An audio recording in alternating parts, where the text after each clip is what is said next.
প্রাকৃতিক সৌন্দর্যে ভরপুর সৌদি আরবের অন্যতম একটি পর্যটন স্থান হলো আবহা প্রদেশ। অপরূপ সৌন্দর্য আর মনোমুগ্ধকর প্রাকৃতিক দৃশ্যে আকৃষ্ট হয়ে প্রতিনিয়ত আবহাওয়ায় ছুটে যান প্রবাসী বাংলাদেশি সহ ভ্রমণ পিপাসুরা। সৌদি আরবের রিয়াদ থেকে বিস্তারিত জানাচ্ছেন রুস্তম খান। মরুভূমির দেশ সৌদি আরবে গরমে প্রচণ্ড গরম আর শীতে প্রচণ্ড ঠান্ডা থাকলেও রিয়াদ সিটি হতে প্রায় ১৫০০ মাইল দূরে মেঘের রাজ্য আবা এরিয়ায় সারা বছর থাকে শীতল আবহাওয়া।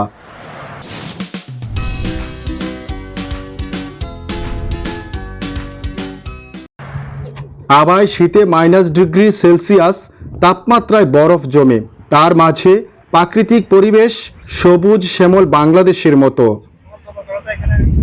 শহরটির অন্যতম আকর্ষণ জাবালে আস সুদা পাহাড়, সেখানে কাছ থেকে হাত দিয়ে মেঘকে স্পর্শ করা যায়, তাই তো দেশি বিদেশি পর্যটকদের সারা বছর থাকে প্রচণ্ড ভিড়। ১৪০০ কিলোমিটার দূর থেকে এখানে আসছি আবা আল সুয়াদা এলাকাতে। এখানে পরিবেশ অত্যন্ত সুন্দর, যেটা এখানে সুন্দর একটা মনোরম পরিবেশ, আসতে মানুষ প্রশান্তি পায়, নিজেকে রিফ্রেশ করা যায়। বছরে ২-১ বার আসার জন্য চেষ্টা করি আবাতে আলসুদা।